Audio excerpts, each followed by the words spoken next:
Ngayon, kung tatalikuran po ng abogado na yon ang kanyang pirma, ako na po mismo ang magdidirect ng prosecution sa kanya para ma-disbar siya. Ngayon po, kino-question po yung notarization ng statement ni Gutesa. Dahil yung babae po, yung abogadong babae, nag-notarize, tinalikuran po niya ang yung kanyang signature, yung kanyang pirma. Nandyan po ba yung assistant natin para ipakita po natin? Ayan po yung huling bahagi ng dokumentong ninotaryo doon sa opisina ng abogadang babae na ngayon ay tinatalikuran niya ang kanyang pirma. Doon sa right side po, ayan po yung ninotaryo sa dokumento ni Gutesa. Yung kaliwa po ay iba pong dokumento. Tingnan po ninyo yung pagkakahawig. Ibig po ba ninyong sabihin, Ginoong Pangulo, yun pong notarial details, na yun po yung kulay blue, na kung saan nandyan yung PTR, nandyan po yung MCLE number, nandyan po yung kanyang roll number, ang kanyang address. Nakuha po ba ni Gutesa mula sa opisina ng abogada at in-stamp niya? Pagkatapos po yung detalye na nasa bandang kaliwa na kung saan makikita nyo document number, page number, book number, series of 2025. Makukuha po ba ni Gutesa mula sa libro, mula sa notarial register ng abogado? Paano niya makukuha? Tingnan po ninyo yung kabila, ganun din. Bakit po natin hahanapan ngayon si Gutesa at sasabihin pa natin dahil lamang tinalikuran ng babaeng nagnotaryo ang kanyang pirma? Pangkaraniwan na po kasi, Ginoong Pangulo, kahit pumunta kayo sa maraming lugar na kung saan nagnunotaryo, hindi nyo po makikita roon ang abogado. Iaabot nyo lang sa kanyang papel ninyo, pagkatapos isosoli niya sa iyo, pagkatapos nyong magbayad. Itatanong po ba ni Ginoong Gutesa, bago siya umalis, tatanungin po ba niya doon sa babaeng kausap niya kung sino man yun, Madam, kayo po bang may pirma nito? Wala pong ganun eh.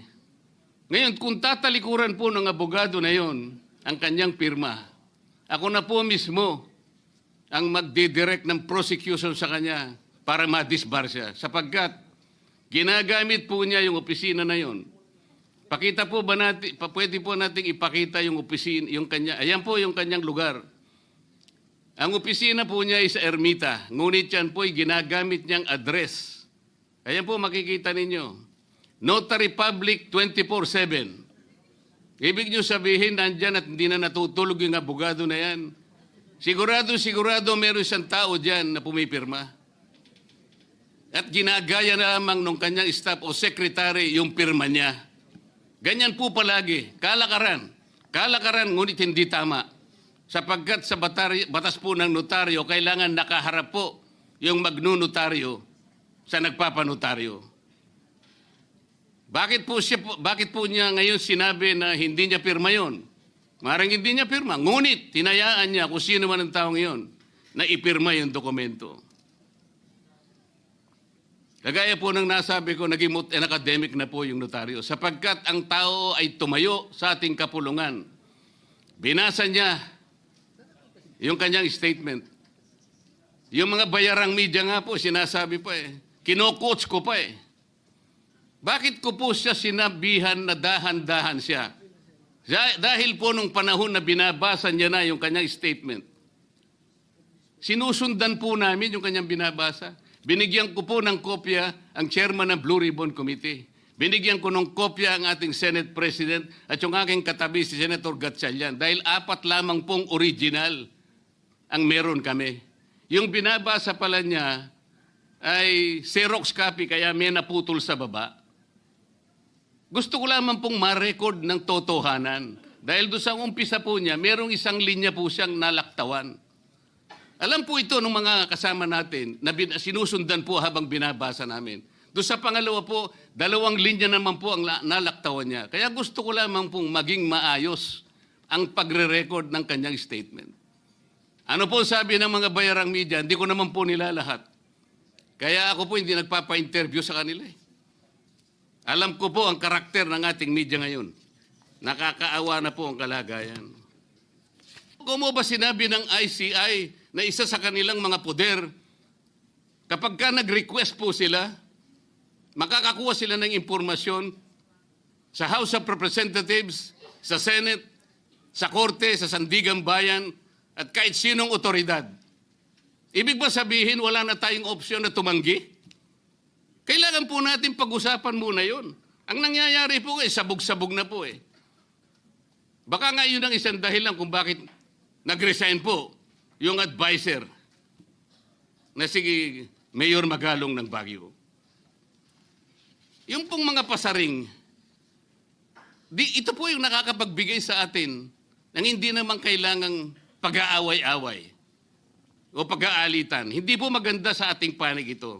Tingnan lamang po natin yung interview sa DCMM ng ating kasamahan, chairman ng Blue Ribbon Committee, ng mga host ay si Victoria Tulad at si Christian Yosores noong September 28, 2025. Ang tanong po nila, ilang hearings pa ang nakikita ninyong gagawin ninyo? Ang sagot po ng ating kasama, Senator Lacson, yun ang hindi ko pa masabi. Dahil kung may bagong lumalabas na mga testigo at masustansya yung sasabihin, meron pang mga kakulangan na dapat na mapunuan, magtawag tayo ng pagdinig. Tama naman po yun. Pero ito pong pangalawang saknong, ang sabi po, pero kung paulit-ulit lang at masa-sidetrack o kaya palihis yung direksyon ng inquiry, yun ang i-assess namin kasi medyo lumihis na. Ano po yung lumihis? September 28, dito lumabas si Master Sergeant Orly Gutesa. Lumihis po ba o dumiretso? Mula kay Saldico, ikinonekta po niya kay Martin Romualdez. Sa akin palagay, dumiretso po, hindi tayo lumihis. Pagkatapos tinanong pa po, do you think po, coach po si Gutesa? At iba pong observation, baka si Senator Dante Marcoleta dahil parang sinabihan siya nung nagbabasa siya. O nalimutan mo, balikan mo itong paragraph na ito. Naipaliwanag ko na po kung bakit ko lamang sa sinansala at sinabi kong balikan mo sapagkat meron nga po siyang nalalaktawan base po sa sinusundan namin na binabasa niya na dokumento. Ang sagot po ni Senator Lacson, medyo natawa pa nga siya, kayo nang humusga sa lahat ng yan, tayo nag-viral na. Siguro, ang sasabihin ko na lang, yung hula nyo, yun ang hula ko. O hula ko, hula nyo. Parang, your guess is as good as mine. Hindi po maganda yung inference. Parang